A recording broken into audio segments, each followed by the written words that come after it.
Hello everybody and welcome to Car Confections. Now, I imagine most of you guys are returning subscribers, so thank you so much for your continued viewership of the channel. But we have a very important announcement to make. For those of you that follow the channel, you know that we have had a long-term Tesla Model 3. It is a 2020 Tesla Model 3. It's actually the standard range, so it's a very unique vehicle, and we have loved this car since we bought it. But we do have some news. We have sold the Tesla, and we've replaced it with another long-term vehicle, and that is what we're going to be talking about today.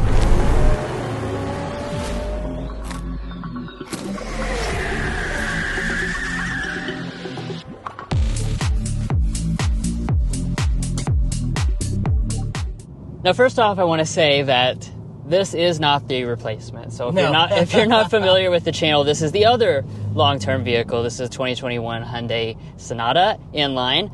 We just didn't want to give it away quite yet. Yeah, that's not we'll fun. Talk about that at the end of the video, but we are going to do a reveal coming very soon. So stay tuned for that. But why did we get rid of the Tesla? I think that's a really good question. I'm sure it's a lot of questions that you guys will have. So, Drew, why did we get rid of the Tesla? Yeah, there's numerous reasons. So let's kind of go through them. First of all, I think one of the biggest things that really had us in the market shopping for a new vehicle is just knowing that the warranty was drawing to a close. So with the Tesla, you do have the 4-year, 50,000-mile warranty. Basic and powertrain. Basic and powertrain or drivetrain or whatever you want to call it.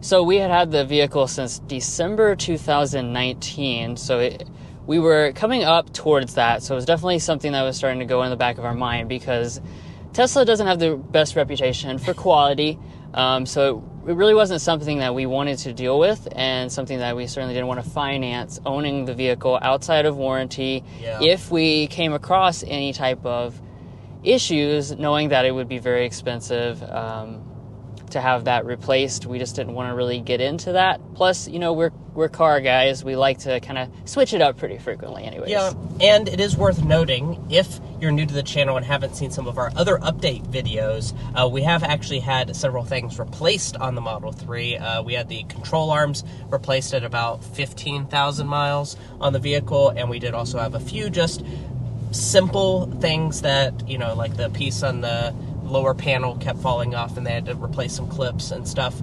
So we did have some issues with our Model 3 in the 3 years that we owned it, and you can go and look at some of those other videos if you want like a very detailed look at those right, things. We have updates all along the way. Secondly was about the resale value. So Tesla, probably more than any automaker ever, at least in recent memory, has very highly fluctuating prices and residual value. So back in the summer of 2022, our Model 3 standard range, which by the way, in December 2019, we paid $36,000 on the road. That includes all the, you know, whatever, taxes, titles, everything. On the road, it was worth at a height of $45,000. Yeah. So it was actually appreciating in value the whole time that we owned it.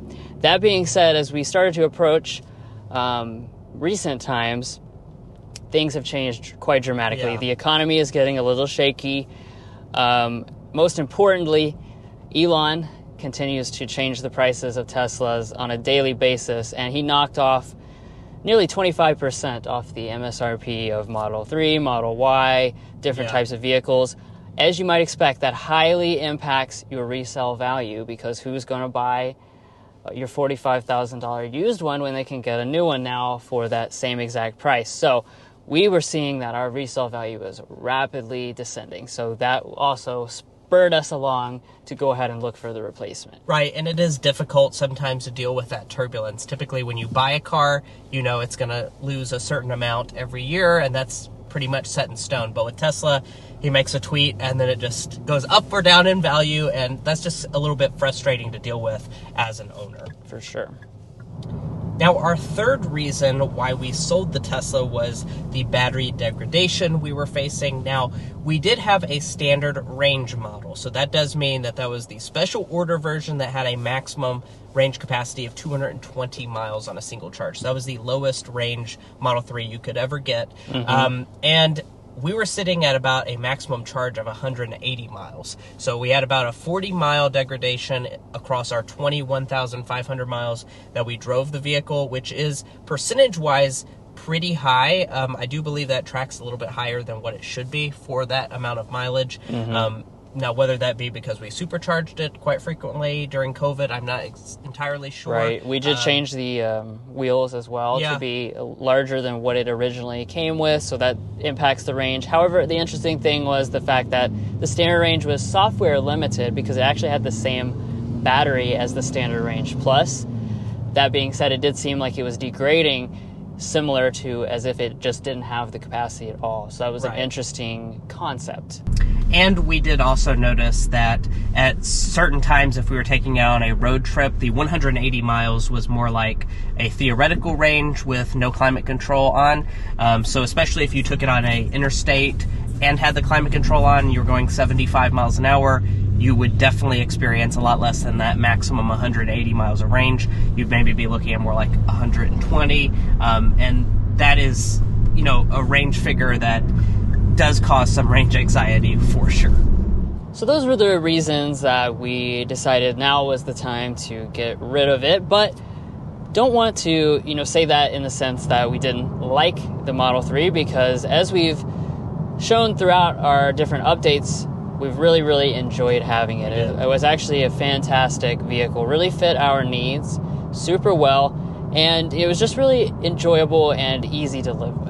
But enough about the old Model 3. What is the new car? That's the question that I'm sure a lot of you guys are asking. What is it? What car did you buy? Well, we do already have it, so yes, I know what car it is, but I'm not going to tell you just yet. It will be in a video coming up in the next 7 days. So a week from today, we will be doing the reveal of what car we purchased, and we'll have a whole separate video talking about that, why we purchased it, all those good things. Will be in that video, but we're not going to do it just yet. We are going to do a really cool giveaway, though, and we want you guys to be guessing as to what car we replaced it with. Yeah, so we thought it would be fun to give you guys the next few days to contemplate, and we're actually going to give you a hint so that you guys can guess, and if you get it right, we're going to randomly select 5 people that get it right and give you guys a t-shirt off of our merch store. But we're not just going to leave you completely hanging. We are going to give you a hint about what our new vehicle is to kind of guide your guesses here. I know you guys are auto enthusiasts, so you have a lot of cars in mind that we might want to replace our Model 3 with, but here is our hint. We have reviewed this model on our channel 2 times. In the entire lifetime of our channel, we've reviewed this car model 2 times. It is manufactured in North America, and it is electrified. So those are your 3 hints. We've reviewed this car model on our channel 2 times over the entire course of our channel. It's manufactured in North America, and it is in some way electrified. Now, that does not mean it's full electric. It could be full electric. It could also be a hybrid. It could be a plug-in hybrid. So, electrified just as a general blanket statement. Now, we do have some rules for how you submit your guesses.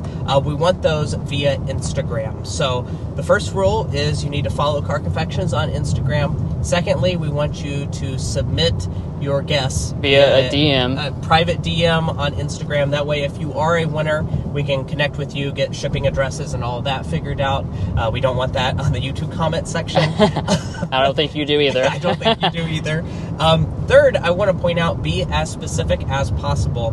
The more specific you are, the higher your likelihood of winning. If, people give a close guess, or if you get it exactly right, we're going to give it to the person that gets it exactly right. And if there's a bunch of people that get it exactly right, we're going to do a random selection between those people. Now, fourth, just go ahead and comment something on this YouTube video. Of course, we don't want the YouTube video to have no comments. Start a discussion on this YouTube video and just, talk about it. It doesn't even have to be your car guest if you really think you have it figured out and don't want to give it away to everyone. I guess you don't have to put this in the YouTube comment section, but just kind of talk in general on here and start the conversation between some of the Car Confections family. Yes, the beauty of a lot of YouTube videos, so we don't want no comments on the video whatsoever. All right, so that's it. Go ahead and start sending in your best guesses, and make sure to stay tuned because in 7 days, like Mason was saying, 7 days you're going to find out exactly what is the new long-term Car Confections tester. Yeah, I think you guys will be really interested in and excited about it. Of course, it's our vehicle. We get to really put it through its paces over a long term, but also we get to do updates on our long-term vehicles, show you guys about the full ownership experience of this brand and this model, and hopefully maybe give you some guidance if this is something that you are actually interested in. So make sure you stay tuned, and we'll see you guys again in 7 days.